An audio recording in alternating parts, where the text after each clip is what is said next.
우주에는 산소가 없는데 태양은 도대체 어떻게 저렇게 맹렬하게 불타오르고 있을까요?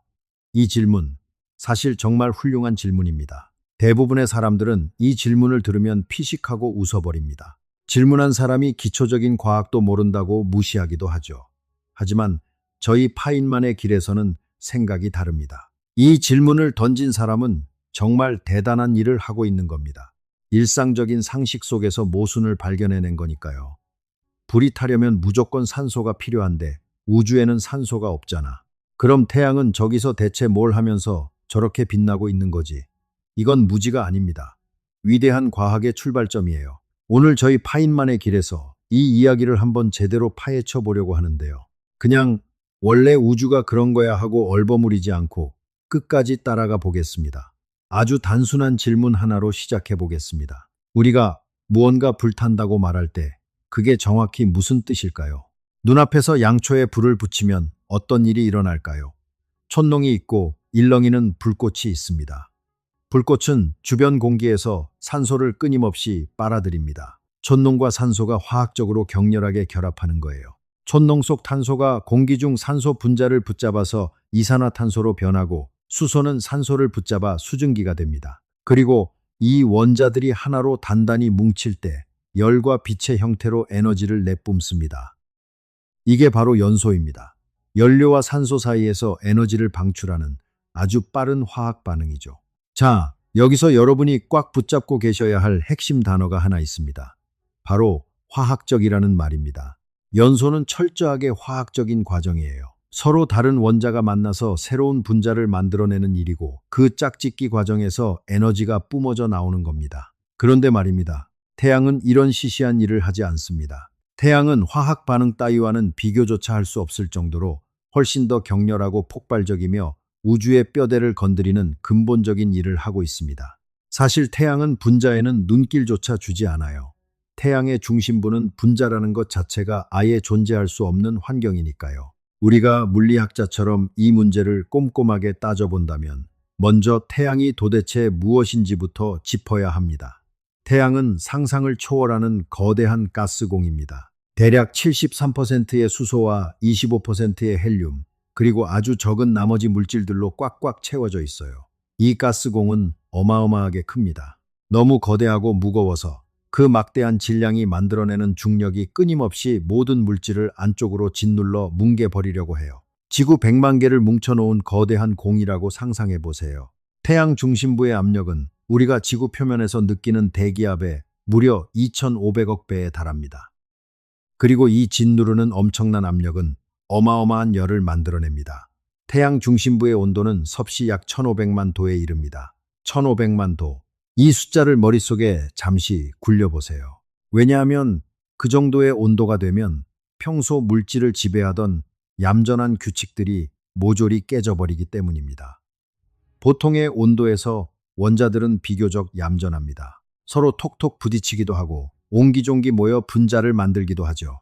그런데 온도를 계속 높이면 원자들은 점점 더 미친 듯이 빠르게 움직입니다. 수천 도가 넘어가면 껍질을 이루던 전자들이 원자에서 뜯겨 나가기 시작합니다. 이때부터는 플라즈마라고 부르는 새로운 물질의 상태가 됩니다. 얌전한 형태의 원자가 아니라 껍질이 벗겨진 벌거숭이 원자핵들이 이리저리 미친 듯이 날아다니는 끓는 국물 같은 상태죠. 이걸 한번 가만히 음미해 보세요. 1,500만 도가 되면 이 원자핵들은 엄청나게 빠른 속도로 돌진하면서 막대한 운동 에너지를 갖게 됩니다. 이때 두 원자핵이 정면으로 충돌하면 정말 믿기 힘든 일이 벌어집니다. 일반적인 상황에서 두 원자핵을 억지로 붙이려고 하면 서로 엄청나게 저항합니다. 둘 다 플러스 전하를 띠고 있어서 같은 극끼리 서로 강하게 밀어내기 때문이죠. 마치 자석에 같은 극 두 개를 억지로 붙이려는 것과 똑같습니다. 가까워지면 가까워질수록 더 격렬하게 밀어내잖아요. 하지만 1,500만 도라는 극한의 환경에서는 이야기가 다릅니다. 원자핵들이 이 반발력을 무시해버릴 만큼 빠른 속도로 돌진합니다. 그리고 두 양성자가 탐토미터 수준까지, 그러니까 1조분의 1미터 크기까지 가까워지는 찰나의 순간 우주를 지배하는 완전히 다른 힘이 깨어납니다. 바로 강력, 강한 핵력이라고 부르는 힘입니다.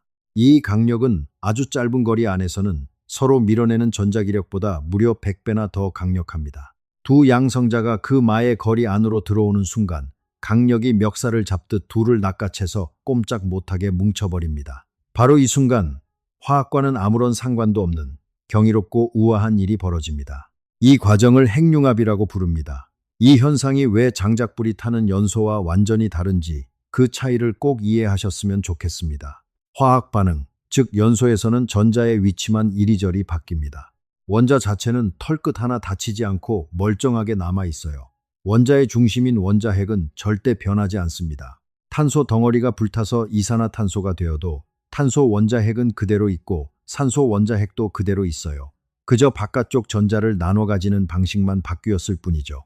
원자핵은 절대적인 안전지대에 있는 겁니다. 하지만 핵융합에서는 전자 따위는 거들떠보지도 않습니다. 원자의 가장 깊고 은밀한 심장부, 바로 양성자와 중성자가 있는 곳까지 무자비하게 뚫고 들어가서 그 근본 자체를 완전히 뜯어버리는 겁니다. 바로 여기가 가장 중요한 포인트입니다. 화학 반응은 전자들의 옷 갈아입기지만 핵융합은 원자핵 자체를 다른 존재로 재창조하는 일이에요. 태양에서 주로 일어나는 이 거대한 과정을 양성자 연쇄 반응이라고 부릅니다. 자, 이 흥미로운 과정을 아주 쉽게 뜯어서 설명해 드리겠습니다. 먼저 두 개의 양성자가 쏜살같이 달려와 충돌합니다. 하나로 뭉쳐지는 순간 양성자 중 하나가 마법처럼 변신합니다. 여기가 바로 양자역학이 무대 위로 올라오는 대목이에요. 양성자 하나가 중성자로 모습을 바꾸고 이때 양전자라는 입자를 뱉어냅니다. 전자의 반물질이에요. 그리고 질량도 거의 없고 다른 물질을 유령처럼 통과해버리는 기묘한 입자, 중성미자도 함께 뱉어냅니다. 자, 이제 우리 손에는 양성자 하나와 중성자 하나로 뭉쳐진 새로운 원자핵이 생겼습니다. 이걸 중수소라고 부릅니다. 평범한 수소보다 무거운 수소죠. 그 다음 세 번째 양성자가 날아와 이 중수소와 부딪혀서 하나로 합쳐집니다. 이제 양성자 두 개와 중성자 하나를 가진 원자핵으로 덩치가 커졌네요. 이게 헬륨-3입니다. 이런 식으로 태양 안에서 만들어진 두 개의 헬륨-3 원자핵이 돌아다니다가 마침내 서로 정면 충돌합니다. 짧은 순간 끈적하게 뭉쳤다가 불필요해진 양성자 두 개를 바깥으로 뱉어냅니다. 그럼 최종적으로 양성자 두 개와 중성자 두 개가 단단히 결합된 원자핵 하나만 남게 됩니다. 이게 바로 헬륨-4입니다. 우리가 파티용 풍선에 띄우는 바로 그 평범한 헬륨이에요. 자, 이 복잡해 보이는 연쇄 반응의 결과를 정산해 볼까요? 우리는 처음에 4개의 양성자, 즉 4개의 수소 원자핵으로 시작했습니다. 그리고 이 과정을 거쳐 단 하나의 헬륨-4 원자핵을 만들어내며 끝이 났죠. 태양의 모든 에너지가 바로 이 찰나의 과정에서 뿜어져 나옵니다. 개인적으로 제가 물리학에서 가장 깊이 감동하는 부분이 바로 여기입니다. 처음에 재료로 썼던 4개의 양성자를 저울에 올려서 무게를 정밀하게 재보세요. 그런 다음 완성된 헬륨-4 원자핵의 무게를 재보는 겁니다. 그럼 정말 충격적인 사실을 마주하게 됩니다. 완성된 헬륨-4 원자핵이 처음 4개의 양성자 무게를 합친 것보다 미세하게 더 가볍습니다. 질량이 우주에서 감쪽같이 증발해버린 거예요. 이걸 한번 가만히 음미해 보세요. 그 사라진 질량은 어디로 도망간 걸까요? 알베르트 아인슈타인이 그 실종된 질량이 어디로 숨었는지 우리에게 알려주었습니다. 바로 에너지는 질량이고 질량은 곧 에너지라는 그 유명한 통찰로요. 그 사라진 질량은 우주 밖으로 영영 사라진 게 아닙니다. 형태만 바뀌었을 뿐이에요. 100% 순수한 에너지로 변신한 거죠. 감마선으로, 중성미자로, 그리고 입자들이 미친 듯이 날뛰는 운동 에너지의 형태로요. 단 한 번의 핵융합 반응에서 사라지는 질량의 양은 사실 아주 쥐꼬리만 합니다. 원래 질량의 겨우 0.7% 정도에 불과하니까요. 하지만 무대의 크기가 태양이라면 이야기는 완전히 달라집니다. 태양은 여러분이 숨을 한 번 들이마시는 1초마다 무려 6억 톤의 수소를 헬륨으로 찍어내고 있거든요. 여기서 0.7%의 질량이 에너지로 바뀐다는 건 우리 인간의 머리로는 도저히 상상조차 할 수 없는 막대한 양입니다. 태양에서는 1초가 똑딱 지날 때마다 자그마치 400만 톤의 질량이 순수한 에너지로 폭발하고 있습니다. 명심하세요. 그 어마어마한 에너지가 차가운 우주 공간을 건너와 여러분의 뺨을 따뜻하게 데워주고 식물을 자라게 하고 바다를 증발시켜 구름을 만들고 바람을 일으키며 이 푸른 행성의 생명체가 숨 쉴 수 있도록 빛과 열을 내려주는 겁니다. 자, 이제 처음 여러분을 갸우뚱하게 만들었던 그 질문으로 다시 돌아가 보겠습니다. 우주에는 산소가 없는데 태양은 도대체 어떻게 불타고 있는 걸까요? 정답을 말씀드리겠습니다. 태양은 불타고 있는 게 아닙니다. 적어도 화학적인 의미에서는 절대 아니에요. 촛불이 타오르거나 산에서 장작불이 타는 것과는 아예 차원이 다른 이야기입니다. 불이 타려면 무조건 산소가 필요하지만 태양은 산소가 단 1%도 필요하지 않습니다. 왜냐하면 태양은 화학 반응을 하는 게 아니니까요. 태양은 거대한 핵융합을 하고 있고 핵융합은 산소를 전혀 요구하지 않습니다. 핵융합에 필요한 건 오직 지옥 같은 압도적인 온도와 상상을 초월하는 압력뿐입니다. 만약 여러분이 태양 중심부에 막대한 양의 산소를 억지로 들이부었다고 상상해 봅시다. 그 산소 원자 핵들마저 그 압력을 견디지 못하고 자기들끼리 들러붙어 또 다른 핵융합을 해버렸을 겁니다.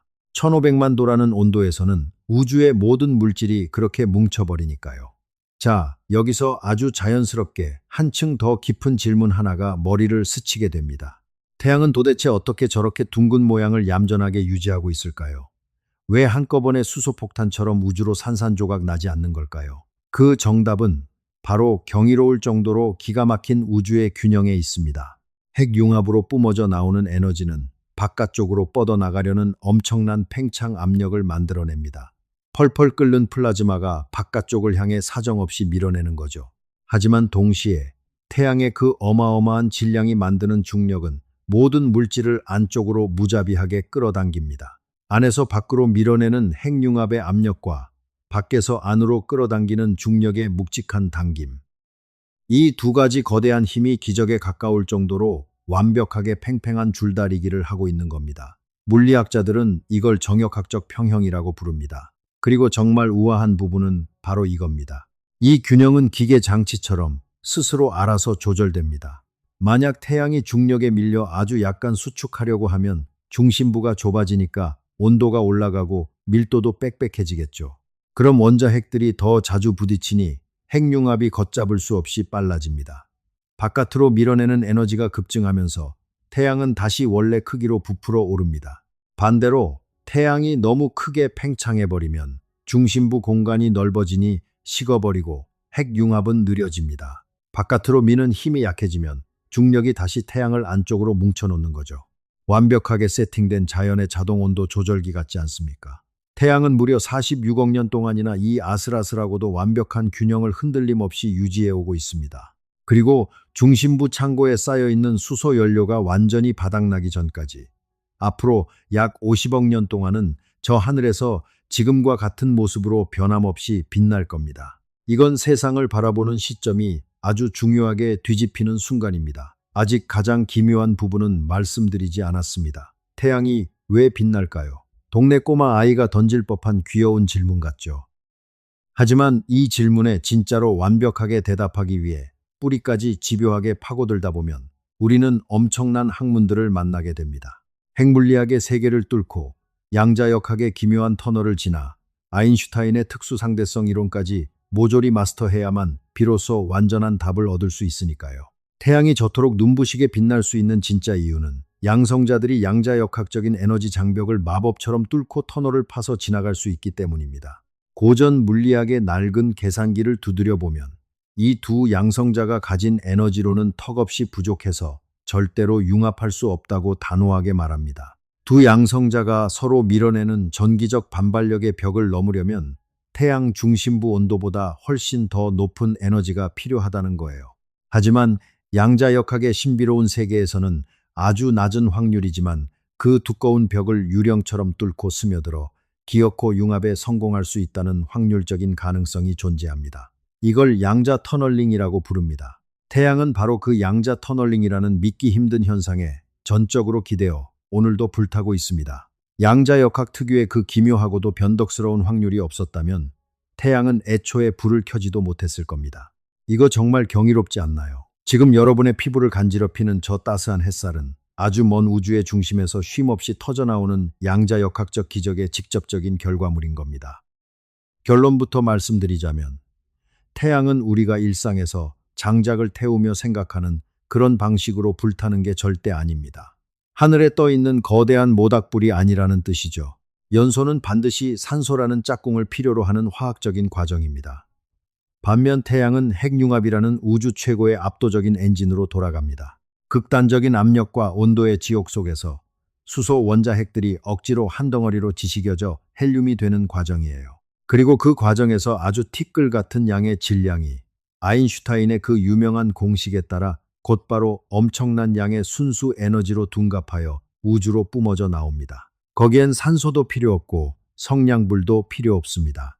오직 압도적인 덩치가 뿜어내는 중력, 상상을 초월하는 거대한 스케일, 그리고 물질이 일상에서는 절대 찾아볼 수 없는 극한의 상태로 짓눌렸을 때 자연을 이루는 가장 근본적인 힘들이 묵묵히 자기 할 일을 해내는 것뿐입니다. 태양은 산소도 없는데 도대체 어떻게 불타나요? 라고 처음 그 질문을 조심스레 던졌던 분은 사실 위대한 과학자들이 평생 동안 하는 바로 그 생각의 과정을 정확히 밟고 있었던 겁니다.